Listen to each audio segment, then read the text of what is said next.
Pokemon grifters are doing themselves a bit of a disservice when it comes to Pokemon Legends ZA because I initially saw a lot of these videos like complaining about the game, calling it the worst thing ever, this huge disaster, this complete like mess up, and I immediately called them out for being grifting, like ridiculous, out of touch, just exaggerating the situation. I knew instantly that none of these people had actually played the game and that they were just spurging out about it because complaining about Pokemon is easy views on YouTube right now. That's just the reality of the situation. I've been addressing this for a long time. I've been talking about it. And I stand by my opinion in that regard because I do think people are being really silly about the Legends ZA discourse. But at the same time, I also feel as if Legends ZA is not as good as Legends Arceus. I like the mechanics more. I like the setting more. I like the theme more. It felt more original. It felt more creative. It just didn't feel like for ZA, I feel like you have to really, really be invested in Kalos to really care about what's going on. And I don't really. Kalos is one of my least favorite generations. Like it feels like it's a game made for hardcore Pokemon fans who are super into the lore. Like you have to know about Zygarde, you have to know about like Mega Evolution and how painful it is for Pokemon. You have to know about like some pretty obscure like X and Y Pokemon, like X and Y characters.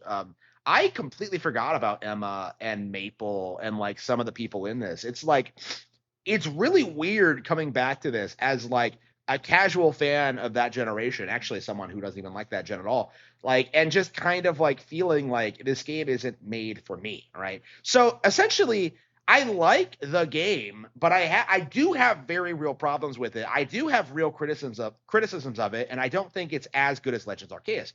However, my more fair and reasonable balanced criticism of the game, something that takes the good with the bad, is completely drowned out by people who are like spamming images of like um a rated Metacritic, like, oh, it has 4 on Metacritic. People are in uprising. No, it's people who are just complaining about the game for attention. It's just trolls. It's just a brigade of people who never even played the game and are just complaining about it for views. Like that. That's kind of my mindset on it. And when you have that kind of community, when you have that kind of like hate base for a game, the very real criticisms that fans have, like the ones I have, are completely drowned out by this performative nonsense. And as a result of that, whatever point you want to make about Pokemon, when it comes to the graphics and the animations and the gameplay loop or whatever, it's completely drowned. It just completely doesn't get anywhere because people look at what you're doing and just completely write it off as being performative horseshit. And that is a real problem with this community right now, is that things are so overwhelmingly negative that real problems that people have with the game, real criticisms, are completely drowned out by all of these YouTubers looking to grift a quick buck. Like instead of being reasonable and have playing through the game and having an actual take on it, instead of just like making stuff up, instead, like you're so overwhelmingly negative that like it just nothing you have to say goes anywhere. If all you do is sit there and scream about how Pokemon is bad with no nuance or no consideration to its positive qualities, of course other players aren't going to take you seriously. Of course your takes are going to get devalued. And I think that's a major reason why Legends ZA, which I think is nowhere near as good as Scarlet and Violet, is nowhere near as good as Legends of Arceus, is the title that is still going to destroy this Pokemon hate narrative, because they have gone so far into Pokemon hate coping and seething that nobody can possibly take them seriously.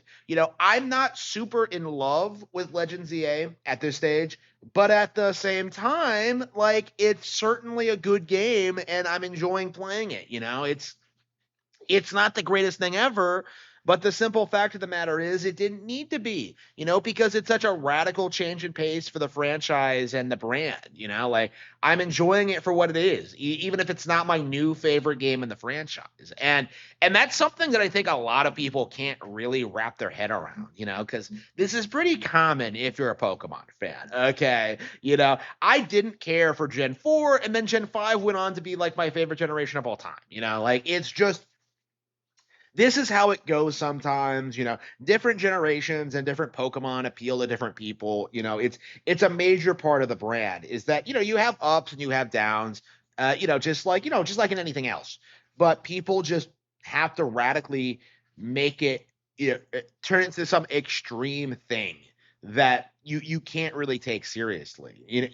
Like I've heard so many copes and seeds about this game, about the budget, about how Game Freak goes about things, about like the structure of the world and the visuals, and it's just none of it really impacts the overall experience at all. Like for me, when I think of like what I wish the game did more of, like yeah, I think they could have made the night battles more interesting. They could have had more things to do during the day. They could have like had more interesting side quests. They could have like incorporated Pokemon into the city better. There could have been like all these things they could have done.